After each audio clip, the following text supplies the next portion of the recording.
السلام عليكم ورحمة الله وبركاته. الحمد لله رب العالمين، صلى الله وسلم وبارك وأنعم على عبده ورسوله محمد وعلى آله وصحبه أجمعين. أما بعد، وعشر كأني الأرجوزة المئية في ذكر حال أشرف البرية صلوات الله وسلامه وبركاته عليه، للقاضي ابن أبي العز الحنفي رحمه الله رحمة واسعة، وجمعنا وإياه في الفردوس الأعلى. نعم، اقرأ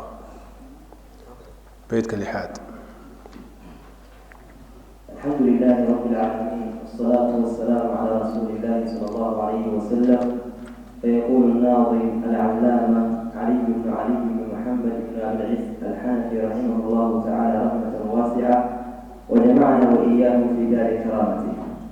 وبعد عامين غدا فضيما جاءت به مطيعه سليما، حليمة لأمه وعادت به لأهلها كما أرادت. فبعد شهرين انشقاق بطنه، وقيل بعد 4 من سنه، وبعد 6 مع شهر جائي وفاة أمه على الأبواء. وجده للآب عبد المطلب بعد 8 مات من غير كذب. ثم أبو طالب العم كفل خدمته، ثم إلى الشام رحل، وذاك بعد عامه 12، وكان من أمر بحيرا ما اشتهر. وسار نحو الشام أشرف الورى في عام 25 اذكرا، لأمنا خديجة متجرا، وعاد فيها رابحا مستبشرا. فكان فيه عبده عليها، وبعده إفضاؤه إليها. خلاص. وحول الشيخ رحمه الله تعالى: وبعد عامين 2 سنdood dabadeed غadaa wuu ahaaday rasuulku salى اllahu عalayhi wasalam fatiiman mid naaskii laga jaray oo la guriyey ayuu ahaaday nebigu salى اllahu عalayh wasalam. jaa-at waa timid bihi rasuulkay la timid murdicuhu tii nuujinaysay saliiman xaaluu yahay mid caafimaad qaba oo si fiican u koray. xaliimatun ay hiya murdicadu dhe, ama ka bedelo jaa-at waxaa timid bihi la timid xaliimatun, labaduba waa kuugu bannaan tahay. xaliima ayaa la timid liummihi, hooyadii bay u soo celiso u keentay. wacaadat way noqotay xaliimi bihi rasuulkay la noqotay liahliha ay ilaa ahliha, ehelkeedii bay dib ugula noqotay kamaa araadat sidii ay doontay. halkan wuxuu ka waramayaa sheikhu labadan beyt uu kaga waramayaa nuujintii nabiga calayhi salaatu wasalaam la nuujiyey. rasuulka sala allahu calayhi wasalam waxaa nuujiyey 4 dumara ayaa rasuulka calayhi salaatu wasalaam nuujiyey. ugu horeyn hooyadii baa nuujisay, wakhtiyara kooban ayay hooyadii nuujisay. waxaa kaloo nuujisay Thuwayba, gabadhii la odhan jiray ee addoonta u ahayd nebiga adeerkii calayhi salaatu wasalaam, abulahab ninkii la odhan jiray addoon uu lahaa, ayaa inanay dhashay oo masruux la yidhaahdo iyo nebigay wada nuujisay calayhi salaatu wasalaam. gabadha saddexaad waa ta uu matniga inoogu sheegay, waana gabadhii ugu badnayd ee nebiga nuujisay calayhi salaatu wasalaam. xaliima binti abi du'ayb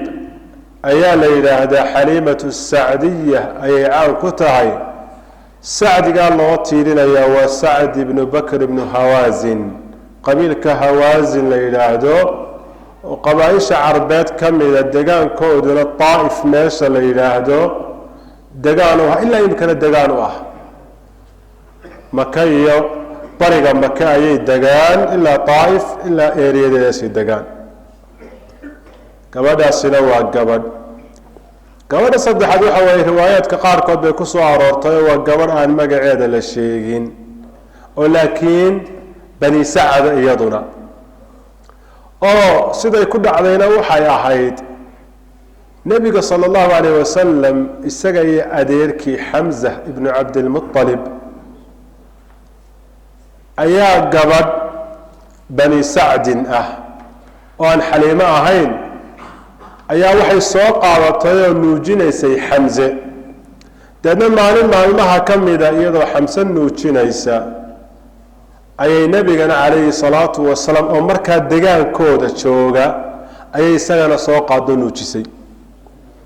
Thuwayba lafteedu waxay wada nuujisay Abu Salama iyo Hamza iyo rasuulka calayhi salaatu wasalaam idan marka afarta dumara ayaa rasuulku sallallahu alayhi wasallam unaaskooda jaqay waxaa ugu mashhuursan ugu badnay xagga muddada iyo fatrada ay nuujinaysay Xaliimatu Sacdiya adilla fara badan baa ku soo aroortay waa mashhuur oo xitaa uma baahna asaaniid ahaan in looga warramo sababtoo ah waa qadiyad mashhuur ah meelo badan baa ku soo aroortay oo qisadaas nabiga sallallahu alayhi wasallam ay kaga soo aroortay oo iyo waqaa'ic kala duwan oo asxaabu siyarku ay wariyeen qaarkood iyo usuusheeduna ay ku jiraan ba musnadka imaam Ahmad iyo saxiix Muslim iyo mustadraka Xaakim ay ku jiraan marka waa qisas sugan weeyeen iyadaana inooga waramaysa oo sida ibn Isxaaq iyo qeyrkiiba ay soo arooriyeen waxay leedahay Xaliimatu Sacdiya sideedaba carabta waxa dhaqan u ahaa khaasatan kuwa degan magaalooyinka degan ilmaha yari inta uu yar yahay in miyiga loo saaro oo lagu soo nuujiyo miyiga faa'iidooyin badan baana ugu jiray waxa ugu jiray hawada miyigu mar walba way ka caafimaad badan tahay hawada magaalooyinka marka caafimaad iyo inuu bi'ada tabiiciga sidii ilaahay ku abuuray waxaan kalena waynu sameeynaaba waa ziyaado aynu kordhinayno laakiin aadamaha ilaahay wuxuu ugu tala galay inay ku noolaan karayaan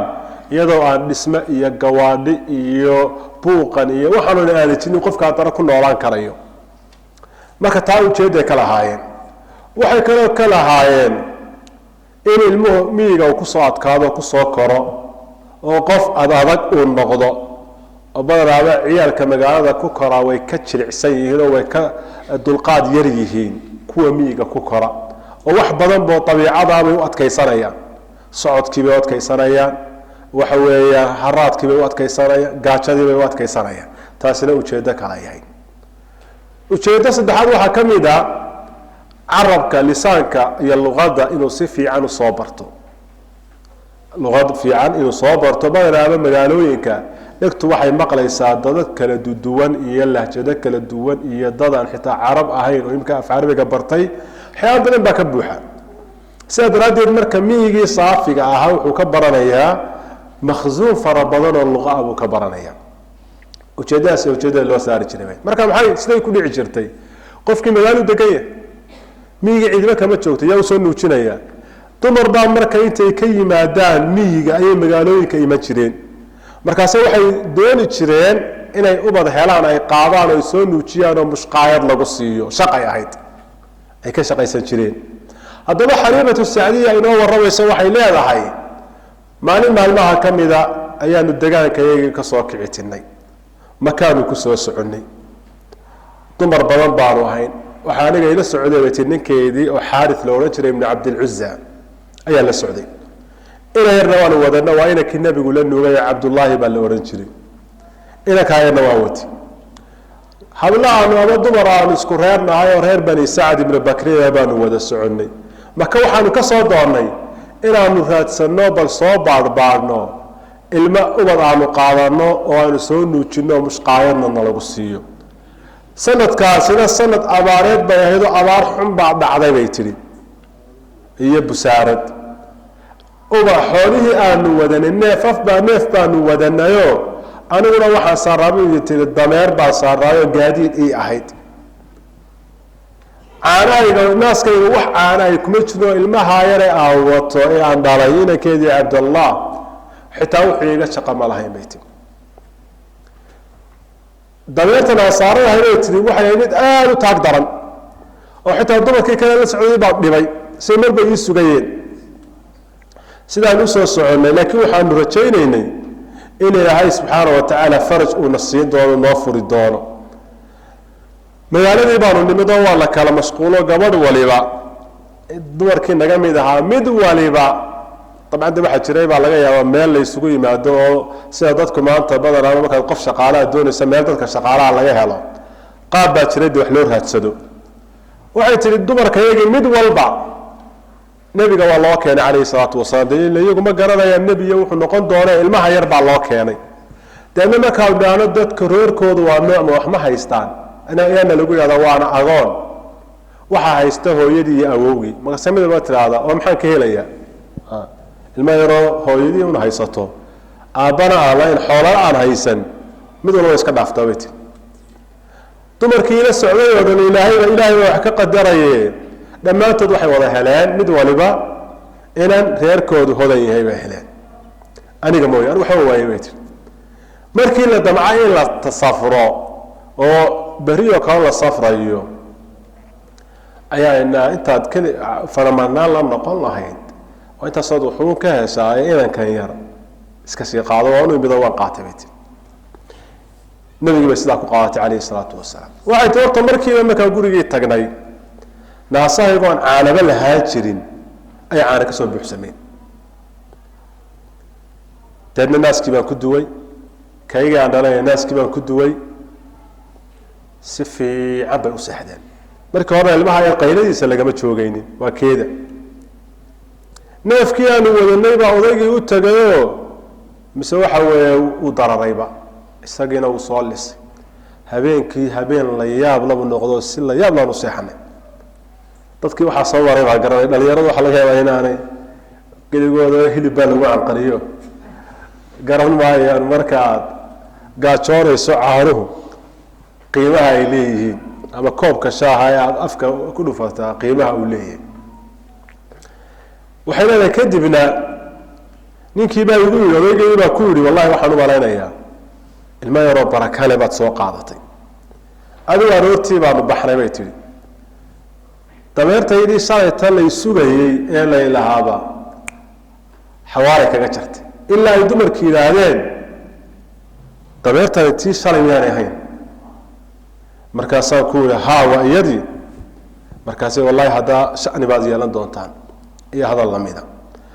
meeshii baanu tagnay bay tihi magaalada iyo degaankeeda iyo tuulooyinkooda iyo meeshay deganaayeen bay tageen kadibna degaanku abaar baa dhacdayoo xooluhu waxay cunaan ma jiraan waxay tihi markaan xoolihii meeshii aanu u diro ayaaba doog yeelata kadibna xoolihiiba waxay soo caraabaan hadhow marka guryaha lagu soo noqdo iyagoo waxa weeye wada dararay markaasay dumarkii kale ayaa ubadkoodii canaantooyda aadaa xoolaha xaliiba meeshay daaqaan maxaad xoolaha ugeyn weydeen miyay ogyihiin waa bashar waxba kama oga qeybka iyo waxa qarsoon 2 sanadood haddaba markii uu ku noolaa ee uu koray oo sida imaam dahabi iyo qeyrkiiba tilmaamayaan ay leeyihiin nabigu sallallahu alayhi wasallam korriimihiis way ka duwanaayeen ubadka kale siday u koraan oo ubadka kale inta ay bil ku koraan baa nabigu sallallahu alayhi wasallam 2 cisho ama 3 cisho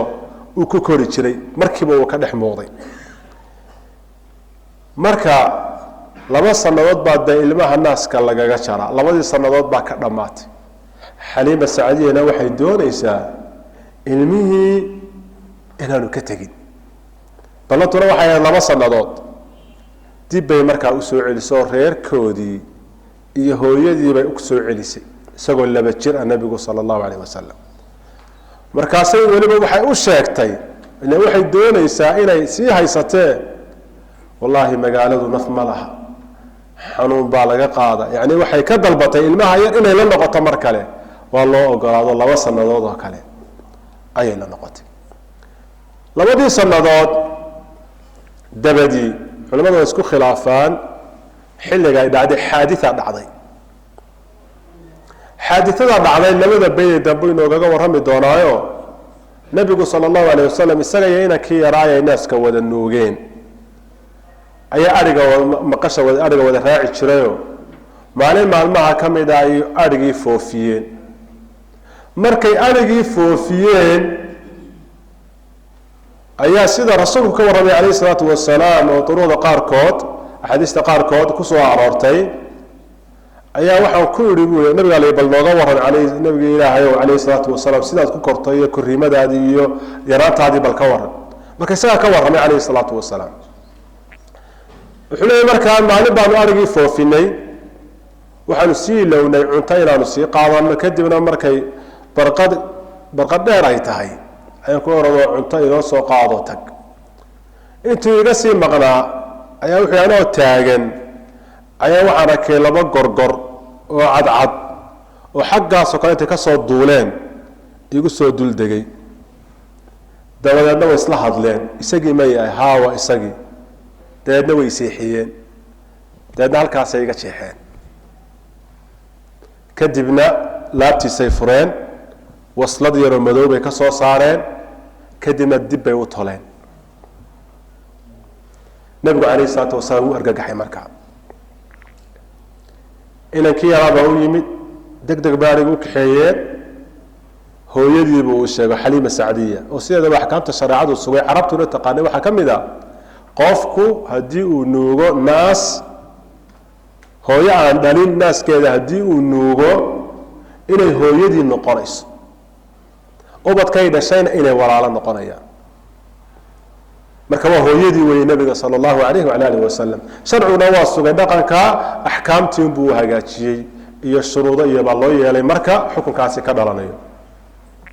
markii uu uga warramay warkii iyana way argagaxday ilaan dee garan mayso cilmi horena ma jirin waxay istiri jin iyo waxbaa dureeyey deg deg bay markaa usoo qaaday hooyadii bay kusoo celisay calayhi salaatu wasalaam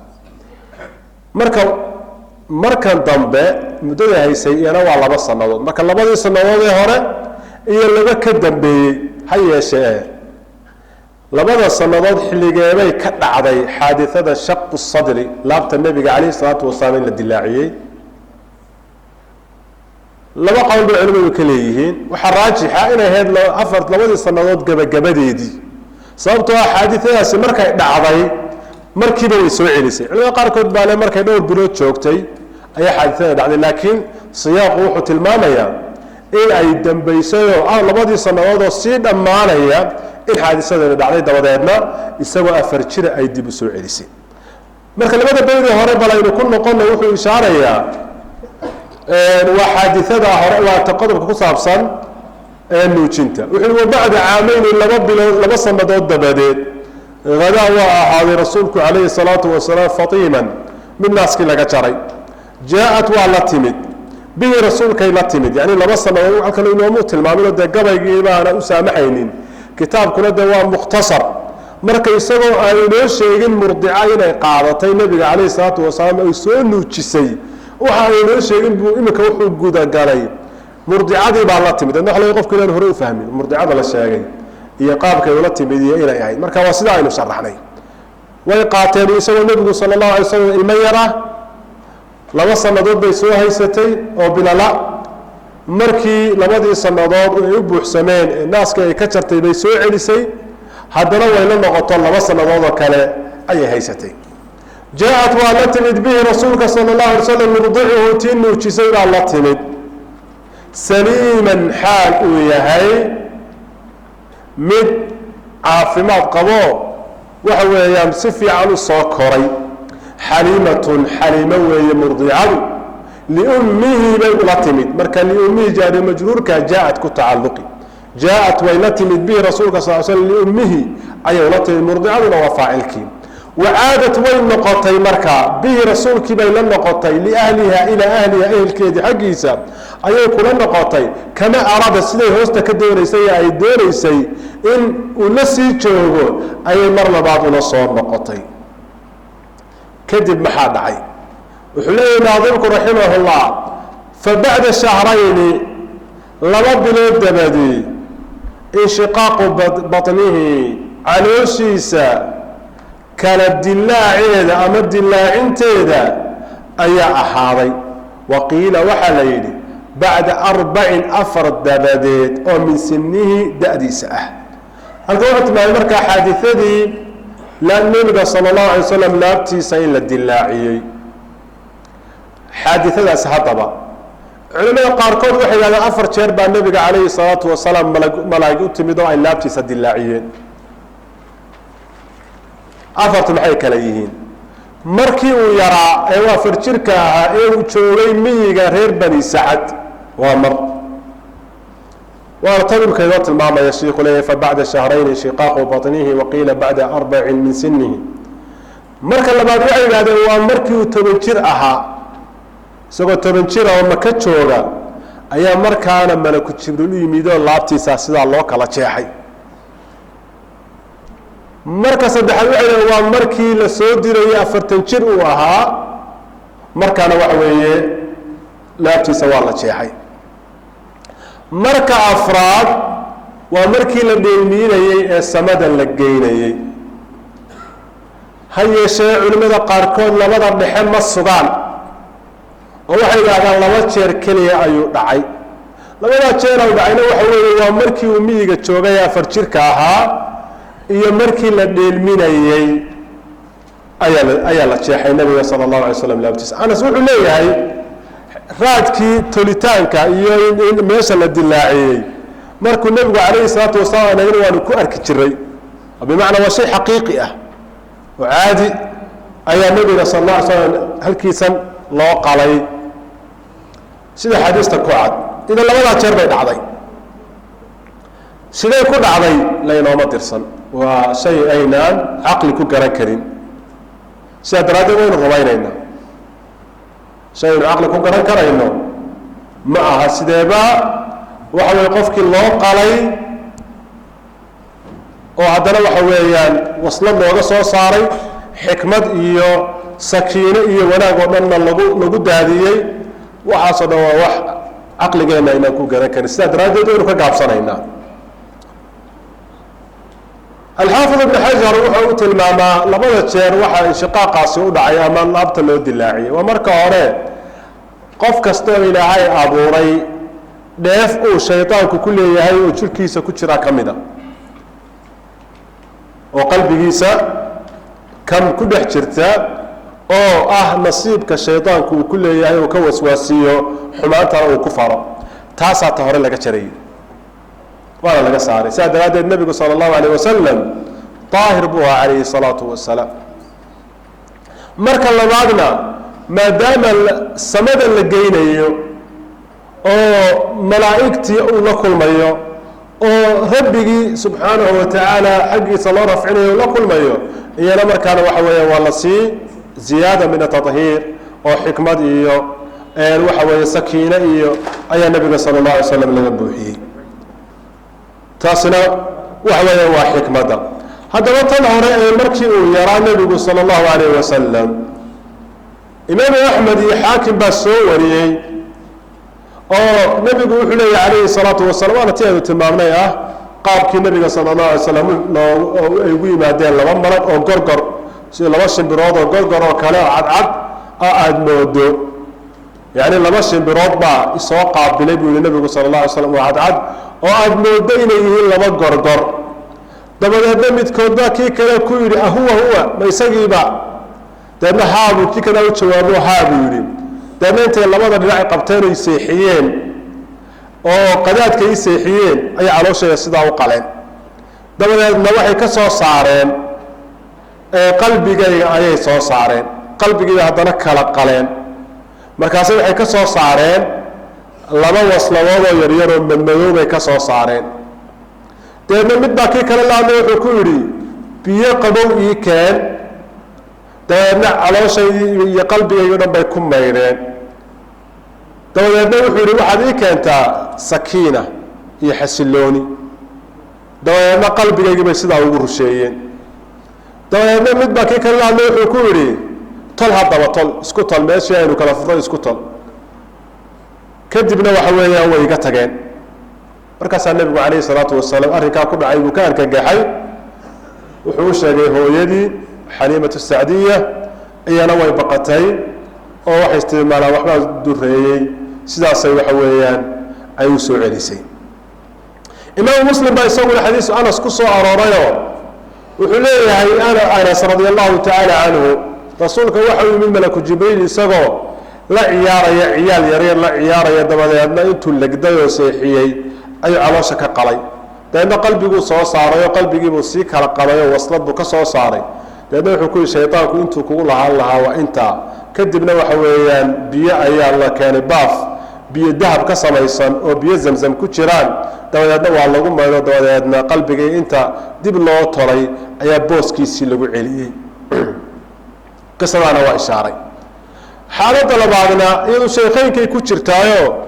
in nabigu sala allahu alay slam israa walmicraaj markii la dheelminayay isagoo maka jooga in uu u yimid malaku jibriilo dabadeedna sidaasi lamida loo qalay nabiga sala allahu alayhi wala alihi wasalam waanu arki jirnay meeshii nabiga laga qalay ee laga tolay waanu arki jirnay salawaatu llahi wasalaamuhu wabarakaatuhu calayh waana karaamo ilaahay subxaana wa tacaala uu rasuulkiisa karaameynayay cumriga haddaba nebigu uu ahaa markii baadiyatu bani sacad uu joogay ee la qalay cumrigiisu intuu ahaa laba qowl baa ku jiro labadiiba matnigu wuxuu noogu sheegay nadmigu inoogu sheegay shiikhu oo wuxuu inoo sheegay fabacda shahrayni inshiqaaqu batnihi laba bilood ka bacdi bacdiga maxaa looga jeedaa yacni markii ay dib ula noqotay oo waxaynu nihi laba sanadood markay haysay soo ay naaskii ka jartay ayay maka keentay sidii lagu ballamayna waxay ahayd inta uu naaska waxa weeyaan laga goynayo in miyiga lagu soo hayo markii ay soo celisay ayay waxay codsatay in loo kordhiyo muddada ay uu la soo joogay ay korinayso deedna waa loo fasaxay markii ay la noqotay laba bilood ka bacdi sidaasuu ku wadaa fabacda shahrayni laba bilood dabadeed inshiqaaqu batnihi laabtiis iyo calooshiisii la qalay ayaa ahaaday waqiila waxaa la yidhi bacda 4 dabadii bay ahayd inshiqaaqu batnihi oo min sinihi da'diisa ah sidaasaana raajixa oo waxaynu xadiiskaa ku aragnay markii qisadaasi dhacday inay markiiba soo celisay haddana waxaynu aragnay in nebigu calayhi salaatu wasalaam 4 sannadood uu baadiyati bani sacdi soo joogay dee markaa bacda shahrayn suuragal maaha marka qisada la isu geegeeyo sida sawaabkaahi waa inay 4 sannadood ay waxa weeye ta qowlka dambe waqiila uu ka cabiray isaga ayaa culimadu badani ay rajaxaan qaala raximah llahu tacaala wuxuu yihi wabacda 6 dabadi mac shahrin bil lala qabo jaa-i bishaasoo timid waa iska beydkuu ku saxanayaa wafaatu ummihi baa ahaaday geeridii hooyadii cala alabwaa'i abwaa ay ku dhimatay halkan wuxuu tilmaamayaa nebigu calayhi salaatu wasalaam xawaadistii inta uu yaraa xawaadista iyo dhacdooyinka midba mid ka xanuun badan tahay way isugu dhadhawaayeen taasoo dhanna waxaa looga jeedaa in nebiga sala allahu calayhi wasalam la diyaariyo oo loo diyaariyo arrin weyn buu xambaari doonaa 2 jir markuu ahaa laabta laga xaalad aanu dee garanaynin oo ku cusub oo in calooshiisii la qalaya baa ku timid 4 jir markuu ahaa 2 sannadood ka bacdi hooyadii baa dhimatay bimacna 6 jir markuu ahaa hooyadii baa dhimatay hooyadii aaminatu binti wahb ayaa dhimatay bil abwaa meesha la yidhaahdo qisada qaabka ay meesha ugu dhimatay abwaa horta meesha la yidhahdo ilaa imka waa macruuf waa la yaqaanaa ilaa imka waa meel la garanayo oo madiine waxay u jirtaa 170 kilomitr makana waxay u jirtaa 200 kilomitr imika markaad madiine joogto ama maka aad joogtay aad doonaysa inaad madiine tagto wadaa la maraa wadada imika la maree macruufkee la yaqaano berigaa hore lama mari jirin waddo kalea la mari jiray waddada kale saaxilka badday raaci jirtay oo maka marka sidaa looga soo baxo waqooyi looga baxo waqooyi toosoo loogama wada baxaya waxaa loo baxayaa waqooyi galbeed baa loo baxaya waqooyi galbeed oo madiine sideedaba maka waxay kaga toosan tahay waqooyi toosa bay kaga toosan tahay inagana koonfur toosa inaga waqooyi toosay nagaga toosan tahay maki marka makina madiine waxay kasii xigtaa waqooyi marka qofku markuu baxayo yani haddaynu ku tusaalayno tusaalaha soo dhaweyno imika inagu hargeysa markaynu qabanayno wadaynu maraa toosa oo u baxda yani waqooyi u baxda soo sidaa ma aha laakiin waddadii hore berigooda bixi jirtay waqooyi galbeed bay u bixi jirtay ee ood weyniya xaggaa maristay soo sidaa ma aha taqriiban waa sidaas si lamida marka qofku markuu doonayo inuu tago maka tago ama shaam madiine tago ama shaam uu tago waa inuu galbeed waqooyi galbeed uga baxa maka meel cusfaan la yahdo soo mara waa inuu daadegaa jidda meeshay ku taalo intaa la gaado hoosteeda waa inuu maraa kadibna saaxilka badda cas qoorigeeda waa inuu hayaa marka uu madiine la siman yahay hadduu madiine doonayo waa inuu madiine markaa ugu leexdaa ugu leexdaa waqooyi bari waa inuu ugu leexdaa waqooyi bari waa inuu ugu leexdaa juqraafiyan waa sidaa haddaba waddadii hore berigaa hore la mari jiray dowladda sacuudiga iminkana waday ka dhigtay waa waddo caadi oo laamiya baa la mara waana waddada intay jidda toos uga baxdo raabuq marta yumbuc marta halkaa markaa madiinana ka gasha taa weeye marka waddadaas markaa abwaa waxay ku taallaa waddadii hore la mari jiray ayay imika u dhowda dhinac kale marka laga eego waddadan cusub ee maka iyo madiine loo maro iyo taa hore loo mari jiray dhexdooda ayay ku taallaa waa meel tabeella ay ku taallaa waa qofkii mara waddadaa uu arkaya tabeelayaasha way ku taallaa abwaa waa tuulo yar laakiin tuulo aada u yar dowladda sacuudiguna way diidaa in ay dadku ay qabrigii nebiga calayhi salaatu wasalaam hooyadii si toosa looma yaqaano wax xukunoo inagaga xidhanina ma jiro wax xukunoo ku xidhan ma jiro meelo qaar ay sheeganayaan waa halkan qabrigii oo jira laakiin allahu aclam marka waxay u baxday makay ka safartay nebiga hooyadii ayaa maka ka safartay iyadoo inankeedii yaraa oo 6 jira xambaarsan wadata waxay tagtay madiine waxay ka doontay reer abtigii inay soo barto reer abtigii maxaa looga jeedaa aabihii maaha awowgii reerkii dhalay ayaa abti u ah wanaga saa tilmaamnay markaa carabtu qaabkay u isticmaalaan abtiga qaabkana way kala duwan yihiin marka aabbaha awowgiisa kala reerka dhalaa abti bay ku yihiin adiga marka si ay u soo barto ayay xaggaa geysay akhwaani waxa la oran jiray bani cadi ibn najjar halkaasay tagtay waxaa la socotay ummu ayman abwaa markay maraysay tuuladaa yar ayay geeriyootay kadibna waxaa soo kaxaysay inankii yaraa ummu ayman waxay u keentay awowgii oo ah cabdulmualib bay u keentay beydka dambaa inoogu sheegi doonaa cabdulmualib ayaa markaa inankii yaraa la wareegay aada iyo aad baanu dhacdada hooyadiina ka geeriyootay ay u dhibtay oo aada iyo aad buu uga murugooday wa bacda 6 dabadii mac shahrin bil lala qabo jaa-in imanaya jaa-iyun weeye markaa imanaya wafaatu ummihi baa ahaaday hooyadii geerideeda cala alabwaa'i ay ku dhimatay meesha abwaa la yidhaahdo wajadduhu lilabi cabdulmualib bacda 8 maata min gayri kadib uma abu aalibin ilcamu kafal khidmatahu uma ila shaami raxal wadaka bacda caamihi 12 wakana min amri baxiira mashtahar wuxuu uhi wajadduhu awowgii lilabi xagga aabbaha awow ugu ahaa cabdulmualib weeye bacda 8 dabadii maata waa dhintay cabdulmualib min gayri kadibin been la-aanteed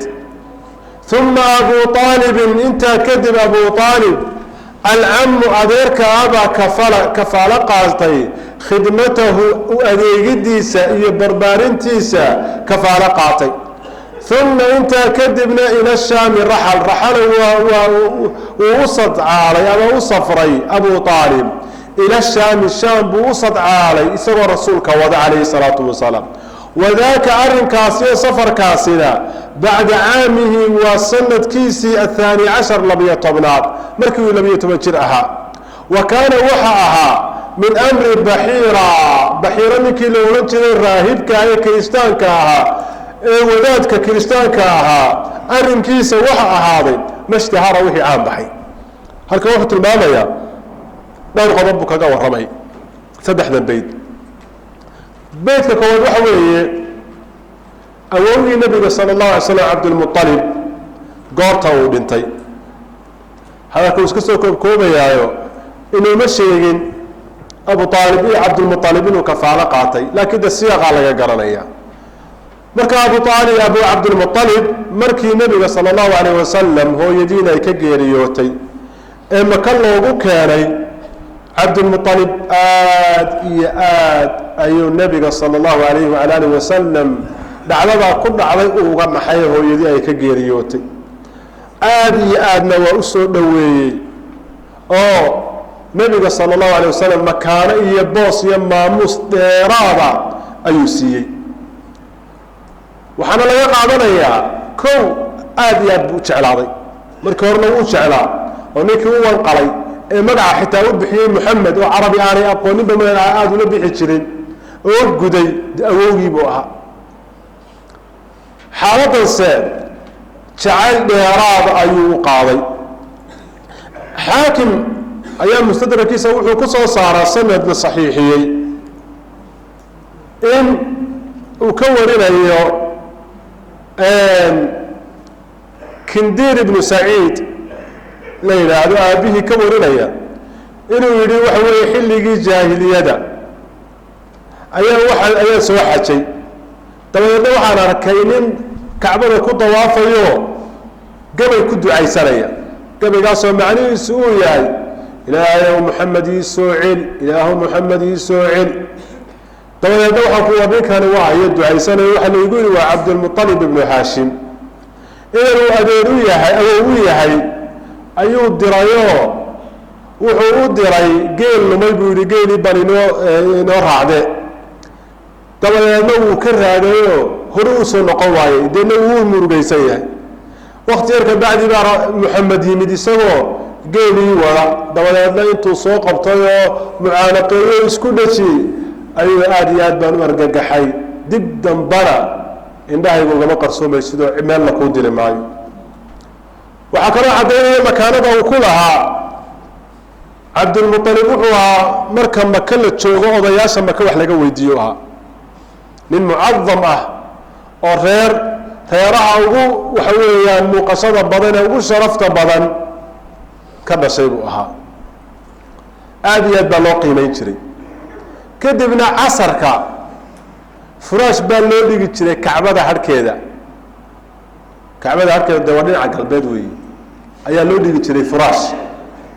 inamadiisa ayaa hareeraha ka soo fadhiisan jiray intaanu iman macna way ku sii sugu jeedeen uu iibi jiray way ka heybadaysan jireen ciidina uma dhawaan jirin furashka loo dhigay inay ku fadhiisato nabigu calayhi salaatu wassalaam isagoo inay yaro dhalinyaro ayuu yimaadaa furashku dhaca kaga fadhiistaa deedna adeeradii baa dabcaynay ka kiciyaan Abdul Muttalib ayaa damay farahayga qaadayna kayga yar aad iyo aad markaa uu jeclaa una weynayn jiray haddaba la umada ayminay sidee jir markuu ahaa ayaa faajicada labaad ku timid nabiga sallallahu alayhi wasallam oo awowgii ka geeriyooday waana la isla ogol yahay inuu sidee jir nabigu ahaa alayhi salaatu wasalaam marka awowgii uu dhintay sida sheekhu baa uu tilmaamay min geyri kadib waana sida culimo badan sida ibn kathir iyo ibn qayyim iyo geyrkoodba ay cadeeyaan nasgareeyaan iyo ahlu siyarkii inuu sidee jir ahaa nabigu sallallahu alayhi wasallam markii awowgii dhintay labada bayda dambe wuxuu ku ishaaray Abdul Muttalib markii uu intaanu dhiman ka hor markii uu dareemay nin weyn wadkii waa yaqaanaay ee uu dareemay inuu yaro culus yahay ayuu wuxuu u yeedhay abu aalib oo ah inankiisii wuxuu ku yidhi inankaa yar maxamed adaan kaaga tegay hadday tii alla caawa igu timaado caruur kale oo uu dhalay baa jiray abu aalib muxuu u doortay isku bah bay ahaayeen iyo isku bah ahaayeen nebiga aabihii calayhi salaatu wasalaam oo cabdullaahi ibni cabdilmualib iyo abu aalib ibni cabdilmualib waxay ahaayeen isku hooyo isku aabe abu aalib magaciisa cabdulcuza baa la odhan jiray marka taasuu ishaarayaayo abu aalib baa kafaaladii nebiga la wareegay oo wuxuu u doortay bayuu nidhi isku hooyay ahaayeenoo hooyadood faatima binti camrin baa la odhan jiray sidaa daraaddeed buu si gaara ugu dooray abu aalib mas-uuliyaddii waa la wareegay aada iyo aad baanu nebiga sala allahu calayhi wacala alihi wasalam u daryeeli jiray uma ogolaan jirin inuu waxa weeya cid kale ku halleeyo meesha uu seexanayo ilaa uu seexda kama dul tegi jirin aada iyo aad buu u jeclaaday markiibana waxaa ka muuqday nebiga sala allah alay slam inay baraka la socoto oo asaaniidda qaarkood baa ibnu sacad oo kale uu dabaqaadkiisa kusoo wariyay xadiis ibnu cabaas uu ka soo wariyey uu leeyahay abu aalib cabdilmualib markii uu geeriyooday waxaa la wareegay nebiga sala allahu alayh wasalam oo lagu wareejiyey adeerkii abu aalib waanu la joogi jiray abu aalibna wuxuu ah nin iska saboolo aan xoolo lahayn nebigana aada buu u jeclaa dhinaciisaanu seexin jiray umana ogolaan jirin inuu ka fogaado ka ag fogaado marka cuntada la ysugu yimaadana cuntada lama cuni jirin ilaa rasuulkuu yimaado calayhi salaatu wasalaam abu aalib wuxuu dareemay marka cuntada nebi maxamed nebigu calayhi salaatu wasalaam uu soo fadhiisto in la cuno dadku way wada dhergaan marka isagoo aan la joogin cuntadii la cunana cuntadii kuma filaato sidaa daradeed wuxuu odhan jiray qof cunto cuni karaa ma jiro ilaa inanka yar adeerkaan u ahay uu soo fadhiisto qisadiisuna dee way dheer tahayoo ilaa hijiradii ilaa sanadkii 10aad laga soo gaadhay abu aalib nebiga sala allahu alayh wasalam waa garab taagnaayo daraaddiina waa loo dhibay daraaddii baa loo dhibay 3 sannadood baa sida laga yaabo inuu kitaabkuba ishaaro 3 sannadood ayaa nebiga calayhi salaatu wasalaam iyo raaskiisii banu haashim iyo banulmualib la go-doomiyey oo waxa weeya meel yaroo gol yaroo la yihahdo shicbu bani haashim oo ilaa imika macruufa maka markaa tagto shicbu bani haashim waad ku arkaysaa halkaa yar baa lagu xareeyo markaasaa lagama guursan karo oo looma guurin karo oo waxba lagama iibsan karo oo waxba lagama iibin karo odoon baa la saaray ilaa ay muxamed inagu wareejiyaan si aynu u dillo abu aalibna wuu diiday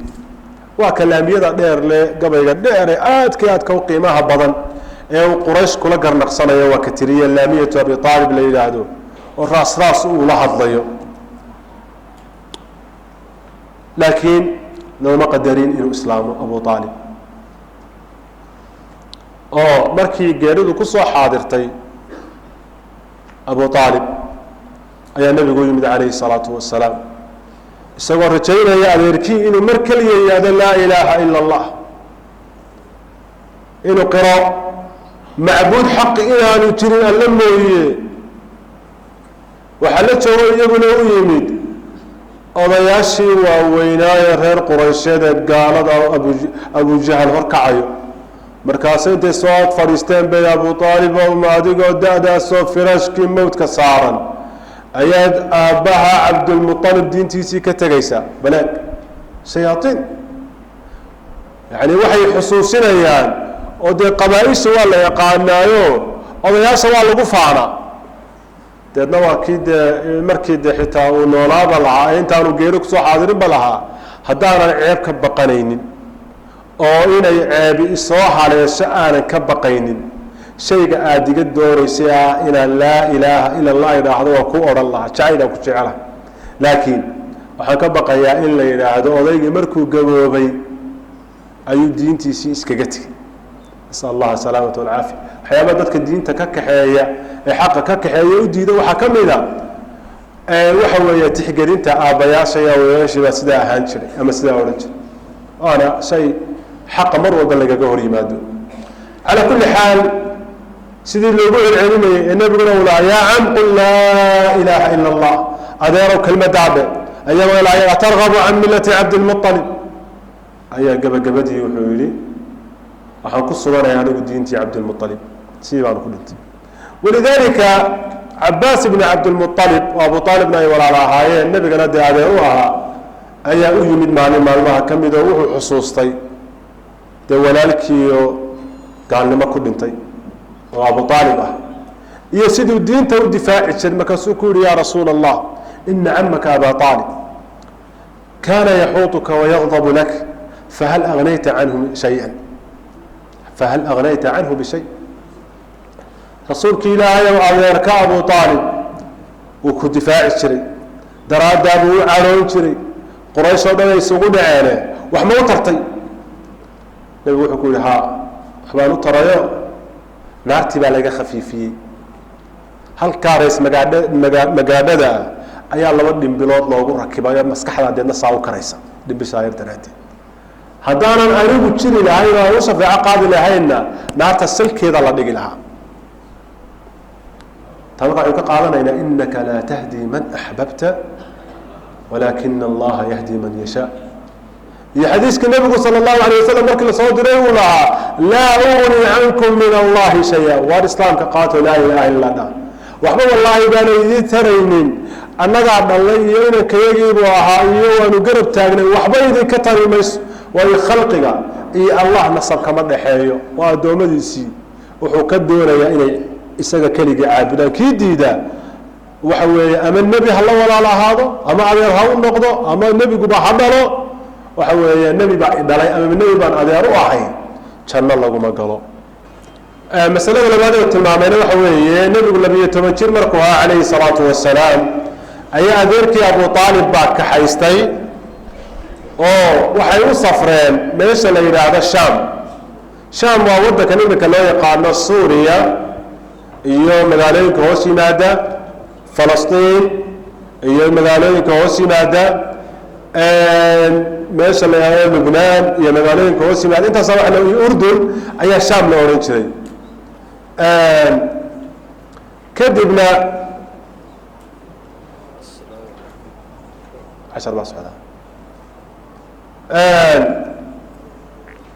markuu 12 jir ahaa nebigu sala allahu alayh wasalam ba adeerkii safar loo baxayo oo quraysh u baxayso tijaaro ah ayuu kaxaystay markii haddaba ay gaadheen xagga tuulo yaroo u dhow magaalo yaroo u dhow markay marayeen ayaa waxay ku soo baxeen nin kirishtaan ah yuhuudina waa la yidhi laakiin kirishtaan bay u dhowdahay sida culamo badan ay rajaxeen oo meel yaroo uu ku cibaadaysto sawmaca la yidhahdo meelaha kirishtaanku ku cibaadaystaan sawmaca la yidhaahdaa buul yar ama dhismo yaroo uu ku cibaadaysto markay soo agmareen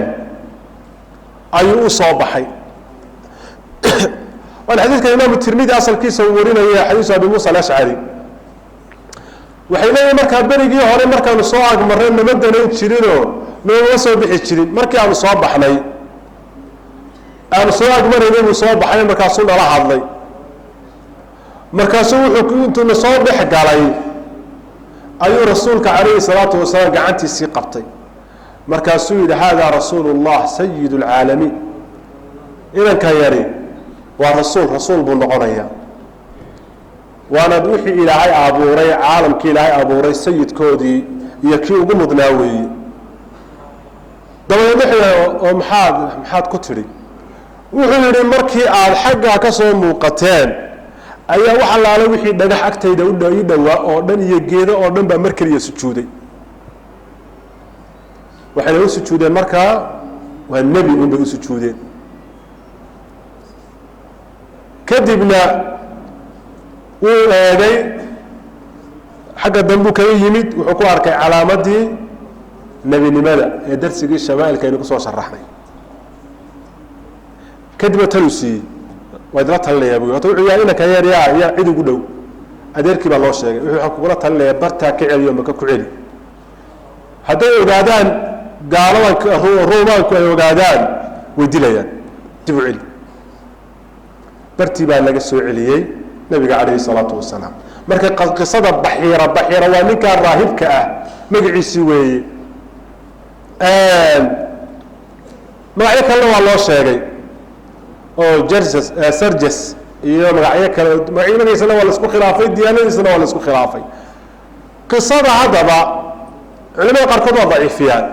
oo ma sugna bay yidhaahdaan si imaamu dahabi oo kale aad buu ugu nuxnuuxsadaa wuxuu yidhahdaa waa munkarba oo waxay munkar ku tahay buu yihi waxaa ku jira aakhirkeeda markii uu damcay inuu celiyo wuxuu ku daray bilaal iyo abubakar ayuu sii kaxeeyo la noqda ka waran nuuraddiin maxay munkar ku tahay bilaal waxaa laga yaaba waktiga inaan la abuurinba hadduu jirayna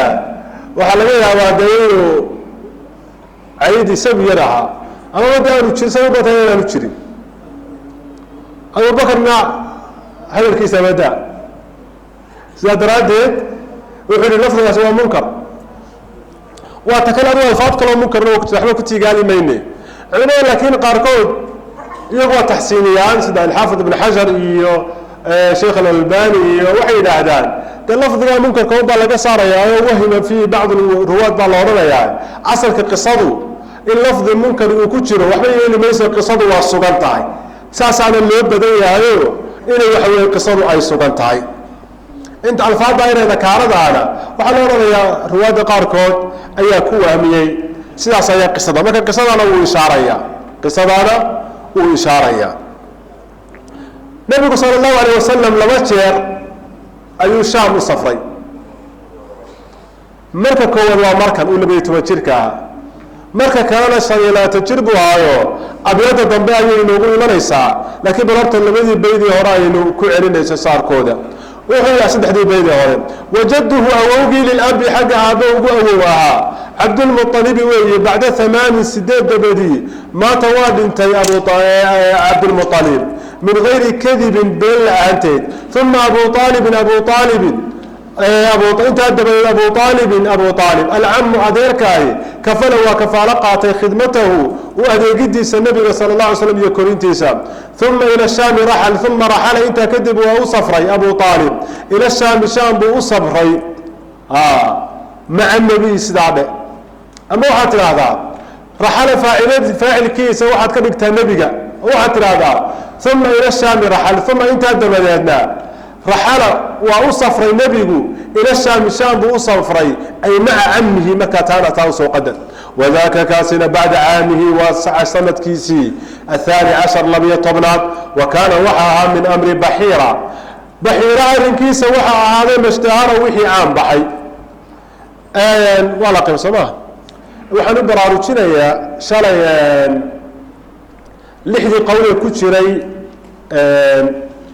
maalinta nabigu dhashay calayhi salaatu wasalaam xagga taariikh ahaan xogaa shalay way isku yaro noqnoqotayo cibaarada ayaa qaabkeed baa ceelisay marka haddaynu lambar ku sheegno oo bikhtisaar ugu sheegno aqwaasha ku jirta qowlka koowaad wuxuu ahaa 2 jir 2 markay ahayd bishu markay 2 ahayd hadda shalay ma ku waamiyay 3 baan idhi 2 bishu markay ahayd waa qowl 8 oo loo badan yahay 10 oo ku xiga 12 22 aan ku celiyo mar kale 2 bisha rabiic awal markay 2 ahayd 8 markay ahayd 10 markay ahayd 12 markay ahayd 17 markay ahayd 22 markay ahayd marka tan loo badan yahay waa 8 tacaankaahina waa 12 tacaankaahina والله متمكن مسألة أساسا نبراروجينيا صواب كذا وصدا والله تعالى أعلم وصلى الله وسلم وبارك على عبده ورسوله محمد وعلى آله وصحبه أجمعين.